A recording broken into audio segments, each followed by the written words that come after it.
অন্তর্বর্তীকালীন সরকার এবং নির্বাচন কমিশন কতটা নিরপেক্ষভাবে দায়িত্ব পালন করবে তার উপর নির্ভর করবে আগামী জাতীয় সংসদ নির্বাচনের গ্রহণযোগ্যতা। রাজধানীর সিরডাপ মিলনায়তনে এক সেমিনারে এমন মন্তব্য উঠে আসে। নির্বাচন কমিশন এখনও জনপ্রত্যাশা পূরণ করতে পারেনি বলেও অসন্তোষ জানান কয়েকটি দলের প্রতিনিধিরা। ভয়েস নেটওয়ার্ক নামের একটি নির্বাচন পর্যবেক্ষক প্ল্যাটফর্মের আত্মপ্রকাশ উপলক্ষে রাজধানীর সিরডাপে এই সেমিনারের আয়োজন করা হয়, যেখানে অংশ নেন বিএনপি, জামাত, এনসিপি সহ বিভিন্ন দল, সংগঠনের প্রতিনিধি এবং বিশিষ্টজনেরা। নিরপেক্ষতার পরীক্ষায় আপনারা এখনো ভালো নাম্বার পেয়ে পাশ করতে পারেননি। সেমিনারের মূল বিষয় ছিল ত্রয়োদশ জাতীয় সংসদ নির্বাচনের সম্ভাবনা ও চ্যালেঞ্জ, যেখানে বিশিষ্টজনেরা পেশিশক্তি, কালো টাকা ও অবৈধ অস্ত্রকে সুষ্ঠু নির্বাচনের জন্য হুমকি বলে উল্লেখ করেন। এজন্য আইন শৃঙ্খলা রক্ষাকারী বাহিনীকে আগে থেকেই সতর্ক থাকার পরামর্শ দেন তারা। নির্বাচন কমিশন এবং সরকারকে আগে থেকেই একটা নির্দেশনা ঠিক করে সমাধানের পথ বের করতে হবে যে এই টাকাগুলো, অবৈধ বৈধ টাকাগুলো কিভাবে নির্বাচনের আগে এবং পরে বা নির্বাচনের দিন ব্যবহার না করা যায়। ম্যাক্স, দেশের সবচেয়ে শক্তিশালী 52.5 এন গ্রেডের পিসিসি সিমেন্ট।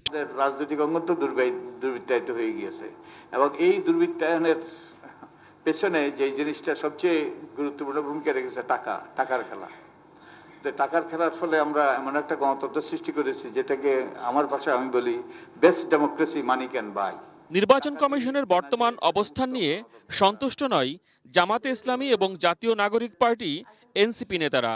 নির্বাচনকে কেন্দ্র করে ডিসিএসপির রদবদল নিয়ে প্রশ্ন তোলেন তারা। বিভিন্ন জেলায় মাঠ প্রশাসন একটি দলের দিকে হেলে পড়েছে বলেও দাবি তাদের।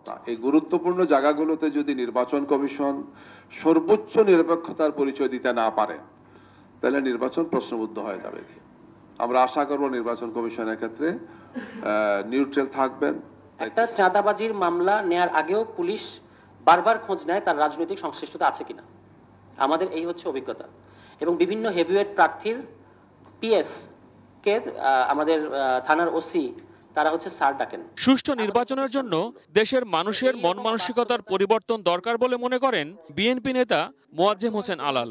উপদেষ্টাদের কেউ নির্বাচনে অংশ নিলে আরপিও লঙ্ঘন হবে কিনা এমন প্রশ্ন তোলেন তিনি। আরপিও অনুযায়ী কিন্তু নিয়ম আছে যে কেউ সরকারি সুযোগ সুবিধা প্রাপ্ত কোনো ব্যক্তি তার দায়িত্ব থেকে সরে যাওয়ার পরে এত নির্ধারিত সময়ের আগে নির্বাচনে অংশগ্রহণ করতে পারবেন না। এই ব্যাপারটা কিন্তু কোনো রকমের কোনো আলোচনা কোথাও হচ্ছে আমার কাছে মনে হয় না। আওয়ামী লীগের কেউ যেন কোনোভাবেই আগামী নির্বাচনে অংশ নিতে না পারে সে বিষয়ে নির্বাচন কমিশনকে কঠোর হওয়ার পরামর্শ দেন সেমিনারে অংশ নেয়া কয়েকজন বক্তা। স্বতন্ত্র লীগ নামে আওয়ামী লীগ। মহসিন কবির, এটিএন নিউজ, ঢাকা।